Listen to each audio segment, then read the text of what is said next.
Fala galera, sejam bem-vindos ao canal, e para mais uma história de terror. Se gosta desse tipo de conteúdo, não deixe de se inscrever no canal e deixar aquele like e ativar o sininho para receber notificações de novas histórias. Então vamos para mais uma. Alguns lugares não deveriam existir. Há casas que guardam mais do que paredes antigas, elas guardam ecos de quem nunca conseguiu sair. Esta é a história de uma casa amaldiçoada, perdida no alto de uma colina em Minas Gerais. Um grupo de jovens foi até lá para gravar um simples documentário, mas o que encontraram dentro daquelas paredes jamais deveria ter sido revelado. Dizem que, dentro daquela casa, o tempo parou, e quem grita lá dentro nunca mais é ouvido do lado de fora. Prepare-se! O que você vai ouvir agora é real demais para ser apenas uma história. Seja bem-vindo à Casa do Último Grito. Era para ser só mais uma filmagem. Um projeto simples de documentário independente sobre casas abandonadas no interior de Minas Gerais. Mas o que aconteceu naquela semana, ninguém conseguiu explicar. Nenhum som, nem o grito, nem o choro, nem o pedido de socorro conseguiu sair de dentro daquela casa. Meu nome é Lucas Prado, e o que eu vou contar aqui é algo que destruiu tudo que eu acreditava sobre o que é real.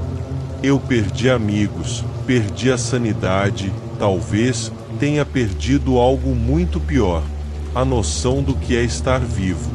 Tudo começou quando eu e meu grupo, Camila, minha namorada e produtora do canal, Henrique, o cinegrafista, e Rafa, o técnico de som, recebemos uma dica de um morador de uma vila chamada São Bartolomeu das Águas Negras.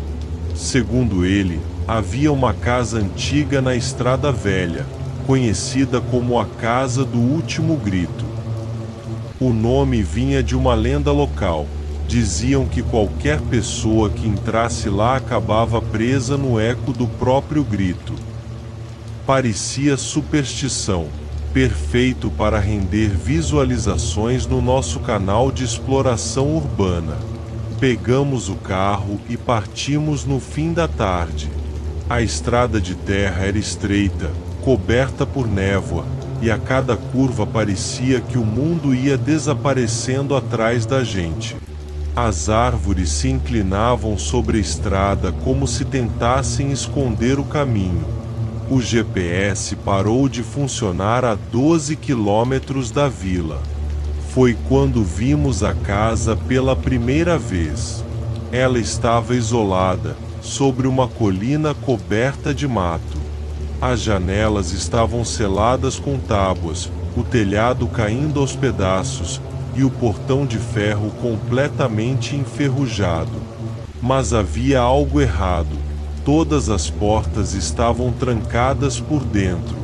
Henrique achou uma janela quebrada nos fundos e entrou primeiro. Quando ele ligou a lanterna, vimos o que havia lá dentro. Móveis cobertos de lençóis rasgados, relógios antigos parados na mesma hora, 3h17, e marcas nas paredes, como se alguém tivesse arranhado tentando sair. Camila começou a filmar tudo. Rafa deixou o gravador ligado para pegar o som ambiente. Mas, alguns minutos depois, o áudio começou a captar algo que não estávamos ouvindo. Sussurros, baixos e ritmados, como se várias pessoas murmurassem a mesma frase repetidas vezes. O gravador captava claramente as palavras: "O tempo morreu aqui. O tempo morreu aqui. O tempo morreu aqui." Ficamos paralisados. Henrique achou um espelho trincado em um dos quartos. No reflexo, por um instante, vimos uma figura parada atrás dele. Uma mulher, magra, de vestido branco, com os olhos cobertos por uma faixa suja. Ele se virou rápido, mas não havia ninguém. O espelho, porém, mostrava algo que o quarto não tinha: uma porta ao fundo, atrás da cama, onde na parede só havia mofo. Henrique, curioso, começou a bater naquela parede, e o som era oco. Tiramos o mofo e descobrimos uma porta escondida, trancada com correntes antigas. A tensão cresceu. Camila queria ir embora, mas o vídeo estava incrível demais para desistir. Rafa pegou uma ferramenta e arrebentou o cadeado. O ar que saiu de lá de dentro era podre, úmido, pesado, cheirava corpo apodrecendo há décadas.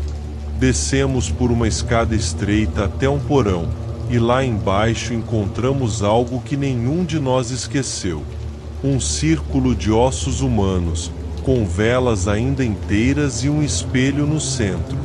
Atrás do espelho, havia palavras escritas com sangue seco: o último grito nunca sai. Ele vive no vidro. Foi nesse instante que as câmeras começaram a falhar. A luz piscava e o ar parecia vibrar. O reflexo no espelho começou a se mover independente dos nossos movimentos. Enquanto estávamos imóveis, o reflexo deu um passo para frente. E então, o reflexo de Camila gritou. O som não veio dela, veio de dentro do espelho. E quando o grito ecoou, todas as luzes se apagaram. O gravador registrou o som que se seguiu, algo como vozes se sobrepondo, chorando, rindo, implorando. Quando a luz voltou, Camila estava de pé, parada diante do espelho, com o olhar fixo, a boca entreaberta e os olhos completamente negros. Ela murmurava baixinho: eu escuto, eles ainda estão aqui, eles querem sair.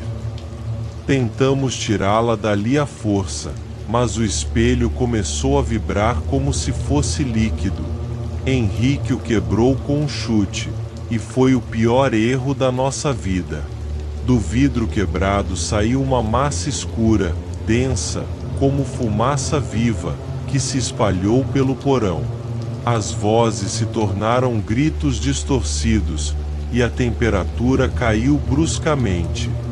Rafa saiu correndo escada acima, mas quando seguimos, ele não estava mais lá. A lanterna dele estava caída no chão, gravando o corredor, e na imagem aparecia ele mesmo, parado, mas com o rosto virado para o lado oposto do corpo. Camila começou a rir. Um riso seco, metálico.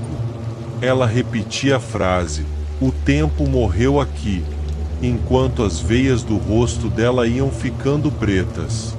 Henrique tentou segurá-la, mas ela mordeu o braço dele com força, arrancando um pedaço da carne. O sangue espirrou no chão e sumiu. Foi absorvido pela madeira, que pulsou como se a casa respirasse. Subimos desesperados, mas as portas não levavam mais para o mesmo lugar. A sala estava diferente. As janelas mostravam um céu parado, sem sol nem noite, apenas um tom acinzentado e sem vida. A casa tinha nos prendido dentro de um tempo que não existia mais. Henrique foi o primeiro a enlouquecer. Ele dizia ouvir vozes chamando seu nome dentro das paredes. Numa madrugada, o encontramos falando sozinho diante de uma janela trancada. Ele disse: se o tempo morreu aqui, eu posso sair pelo silêncio. E pulou. Mas a janela não se quebrou. O corpo dele desapareceu no vidro. No lugar, apareceu o reflexo dele sorrindo, com os olhos pretos. Eu e Camila ficamos ali, presos.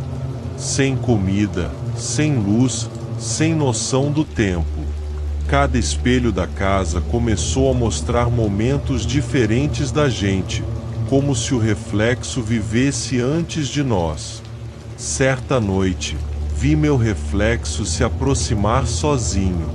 Ele colocou o dedo sobre o vidro e disse, com minha própria voz: "O último grito ainda não saiu. Deixa eu entrar." Depois disso, não me lembro de mais nada.